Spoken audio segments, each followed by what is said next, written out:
Uh, Welcome, Gary. It's been quite a while since we've had our last catch up, and I'm happy to have you here on our Gold Invest recording deep dive to actually give us, to remind us actually on uh, where where in the process you are today. Overall, this season, just remind us what was the program and how much did it cost? Um, 2023 was a $14 million program.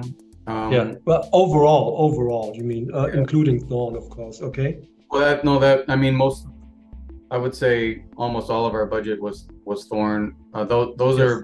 are 14 million Canadian dollars in the ground, Wow. mostly drilling. I think we're over 17,000 meters.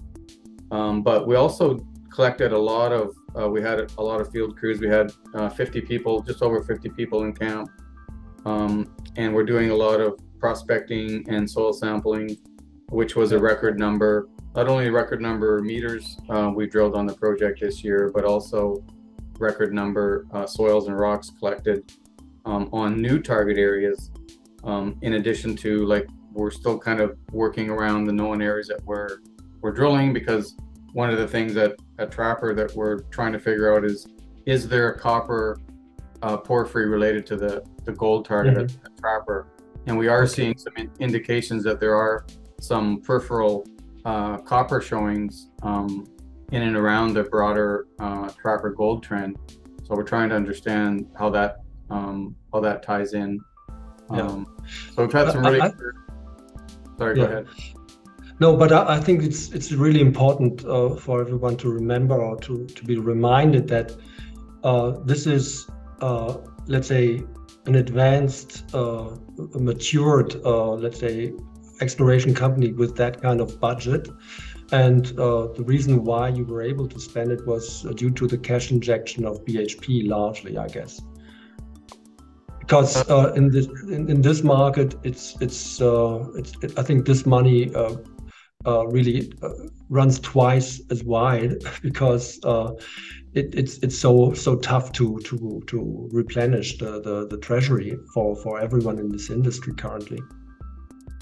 Yeah, I'd say we're very fortunate to gain the support of the world's largest miner, BHP. Came in last year for 13.6 million for 19.9% of the company. So that was a big part of the budget.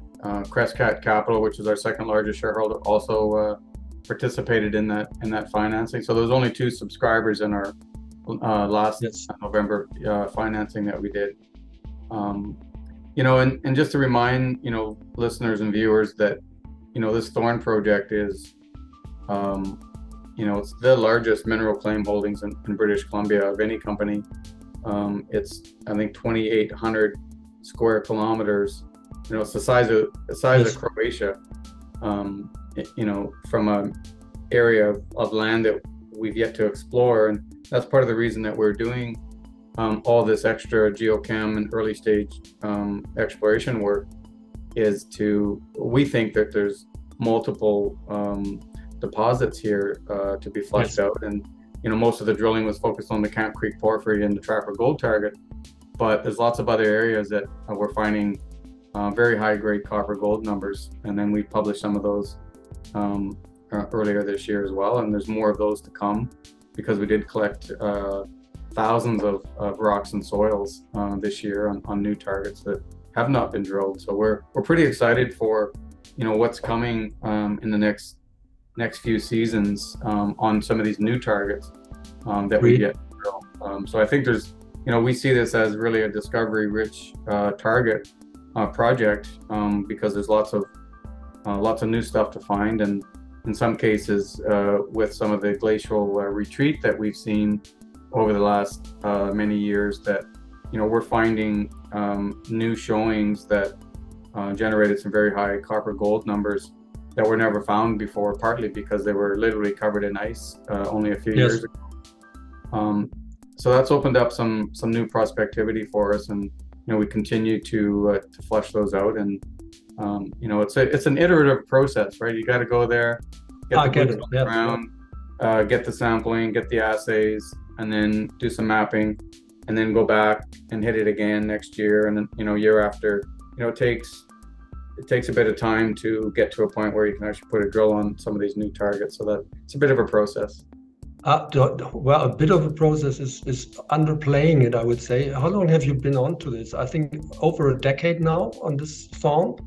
Yeah, well, this Thorn project was our listing property in 2010.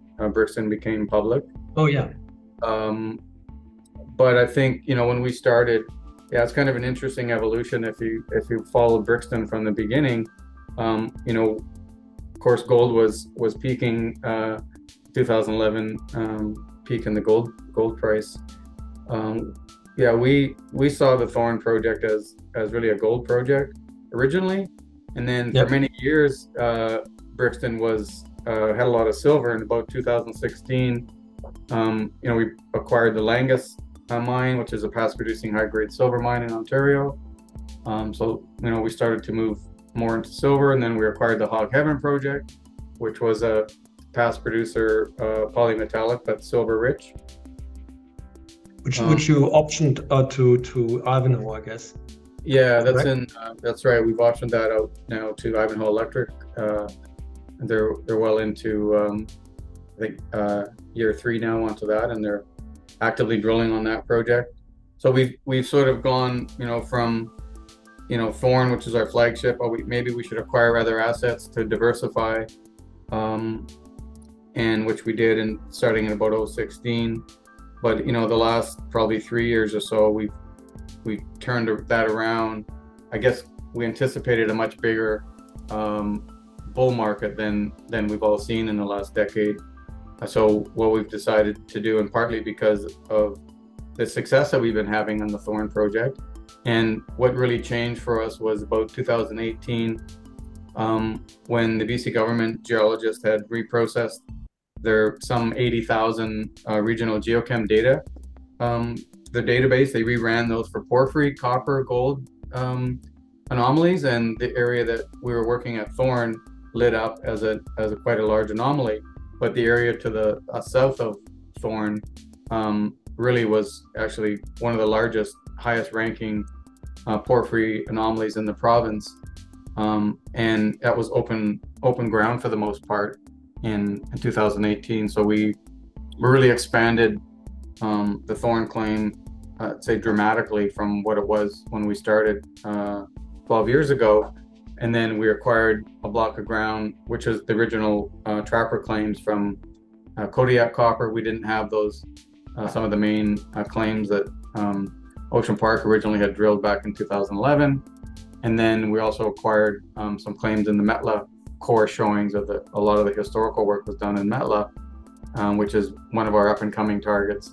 We also acquired that in 2020. So, and then another block. So since about 2018, the claims have really grown to this massive block now.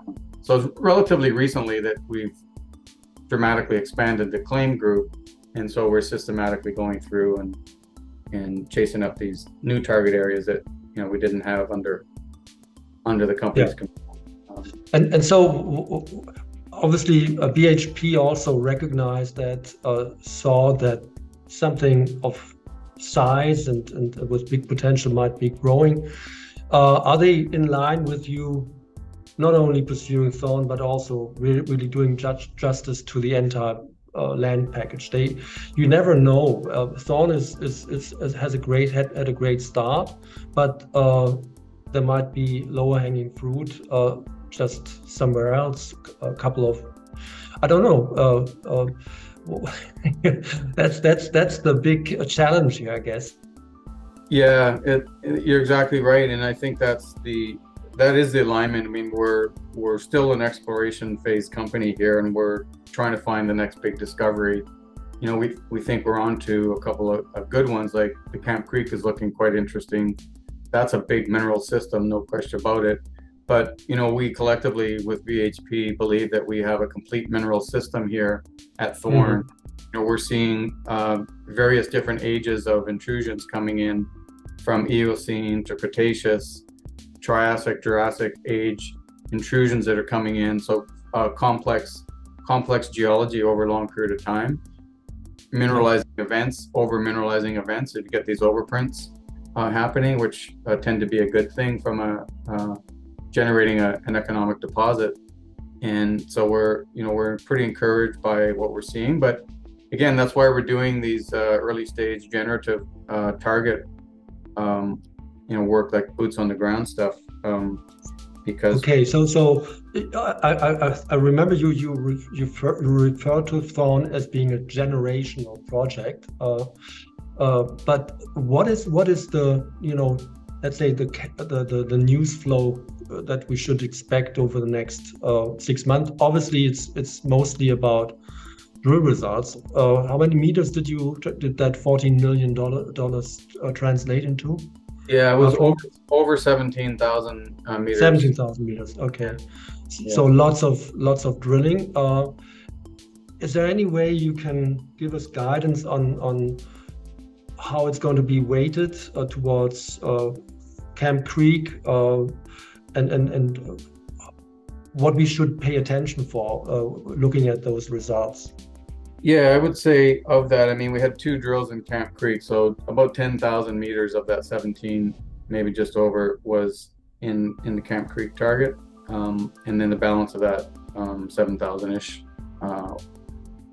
was on the trapper. So we've now put out really 2 batches of results, one half of that from Camp Creek, and now the first batch of trapper results have come out. So we've got at least 1 more batch of each, maybe 2, depending on how the assays come in.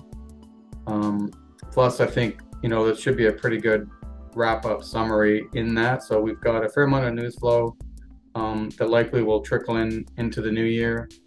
I mean, one of the things that we did over the last couple of years now is a lot more because previously we didn't really have the budgets to do it, but we've done some really good science work. We've joined the MDRU BC porphyry study, which was I think there's 15 or maybe 18 companies in this BC porphyry study, so we're part of that. We had a master's student join us this summer and been collecting a lot of data, really mainly focused on Camp Creek, trying to understand the different porphyry phases that are coming in, because we see a mineralizing phase, we see some other phases coming in. Sometimes it's hard to break them apart and which one is which, and so trying to understand the system from a timing perspective.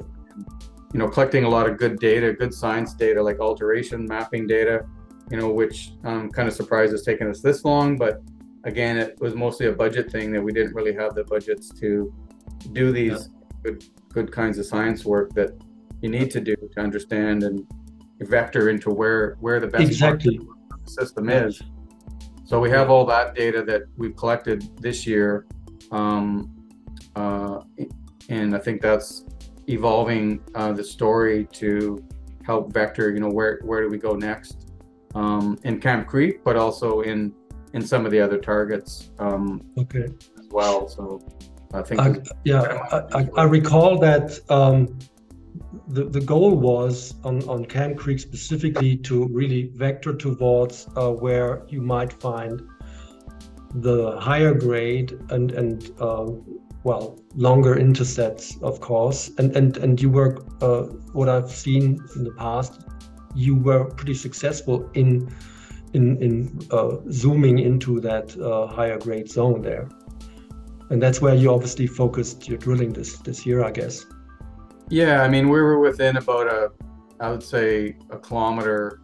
It's a big area, right? So if you look at that hole 261 that we put out on Camp Creek, that was a pretty amazing intercept. Like, not too many companies are drilling 1,500 meters of copper mineralization. Within that was 850 meters of 0.5 copper equivalent numbers. So those are big, broad intervals, and then it got some nice higher grade sub-intervals within that. We still think that there's potential to showcase even higher grade than that. Where it is, we're still trying to figure that out, because it is deep and it is a blind porphyry, in that it doesn't it's not sticking out of the ground at surface.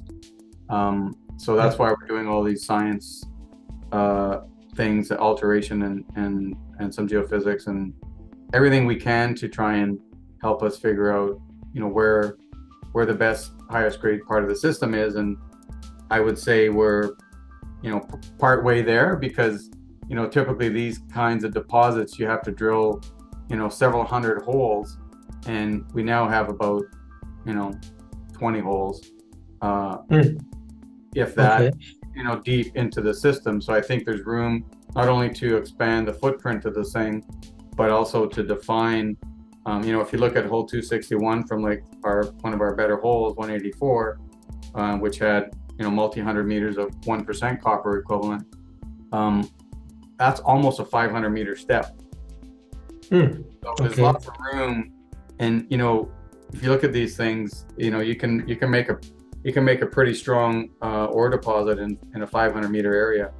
So I'd say we yet to refine that, because we've been taking these big steps to see how big the system is, and obviously we're drilling deep.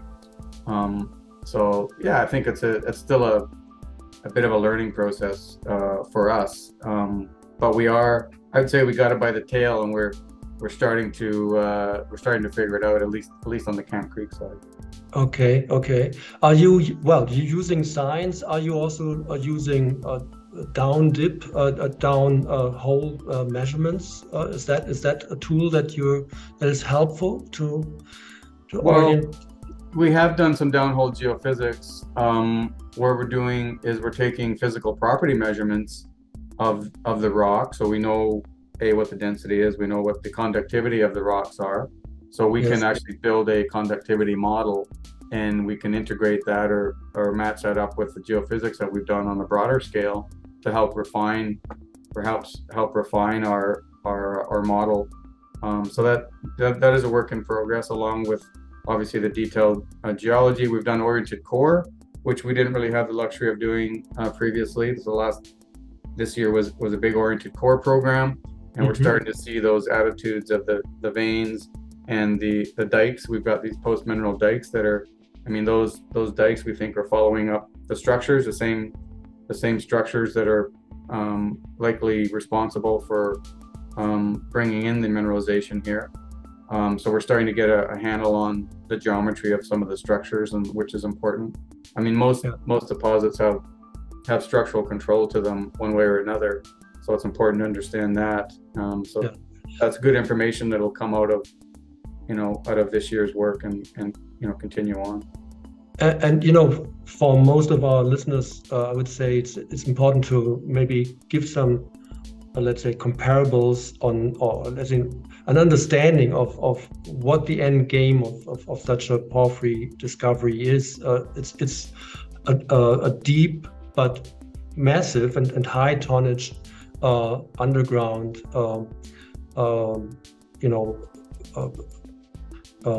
underground block caving operation, isn't it? Where you Well, that's right, and that's a good point, because I'm surprised how many people don't appreciate block cave mining, and I think that's the future of mining. The way I kind of put it is, it's a way of surgically mining 1 or 2 billion tons of ore.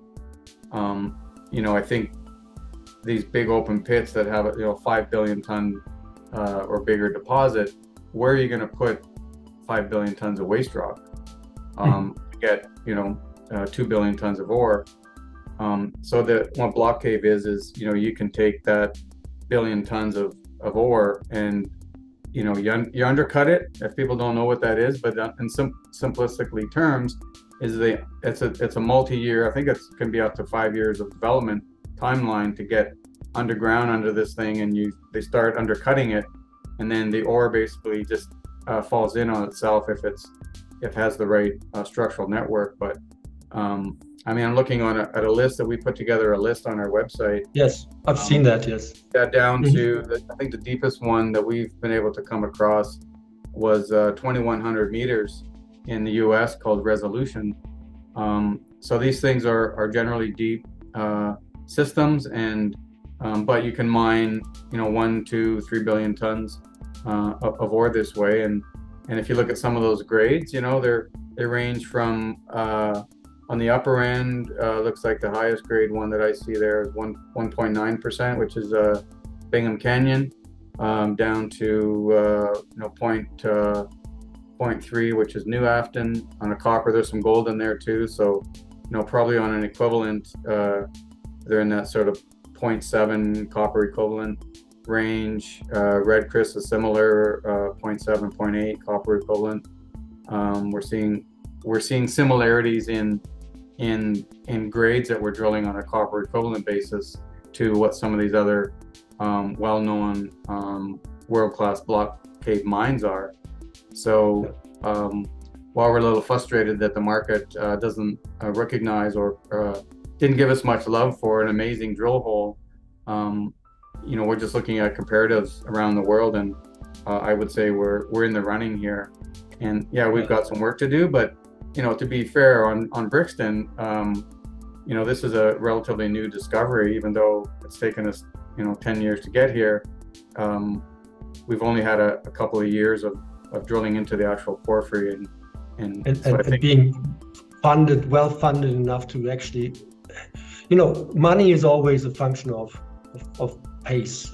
You can do more with more money, and then that's so this year has been really a booster for making progress, I would guess.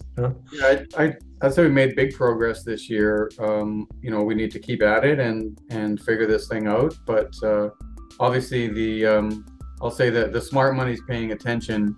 We obviously attracted BHP to the story, so that says something about the project. So make no mistake, this is a big system, and we're just early in the process. We're still in that discovery phase, trying to figure out where to go, and I think there's lots of joy to come from this project yet. And when I saw BHP coming in as a shareholder, a cornerstone shareholder, that also told me a story about where they see copper prices going, because they obviously have a global view, and they can pick and choose from the best. So they're not shy of that extra effort of going deep and exploring targets like this one, which is only pays out if copper really is appreciating over time, which obviously you expect as well, because that's driving the company. Yeah, I think most of the players in the mining space see copper going much higher. I think from what I've seen in sort of the market metrics is it looks like we're kind of in balance in the next maybe year or two, but then the supply demand fundamentals just start to bifurcate, and the anticipation is we should see much higher copper prices. The challenge is that to build one of these Escondidas, one of the largest copper mines in the world, to make one of those deposits takes decades. Let's face it. You just can't flip the switch and fire up a massive copper mine. These things take decades to build, let alone find one and then get it in the pipeline. So I think what Brixton offers is the next generation of mines. We need to find them, we need to develop them, and the reason that we're calling it a multi-generational opportunity is because the timeline of operating here, we see this thing operating for a very long time, and not only is the potential for one deposit, we think there's potential for multiple mines here on this project, and that's got to be one of the big reasons that BHP came into Brixton. Not too many companies have this size of land position with the prospectivity that Brixton has on the many different deposits and targets, and that's that's the work that we have cut out for us to find that. But I think it provides lots of runway for future deposits and future mines, and it's pretty exciting to be on that cutting edge of discovery. I think that's the fun part of the business, is the exploration and the art of the discovery. Well, that's a good summary, Gary. I would say we leave it at this for the time being, but definitely what I'd like to do is catch up with you in the nearer term, that maybe at the occasion of some drill results that are due to come out. Thank you so much for taking your time today, and I think that was a comprehensive overview of where the company has come from and where it's going. Thank you so much. You're very welcome, and yeah, I look forward to keeping in touch.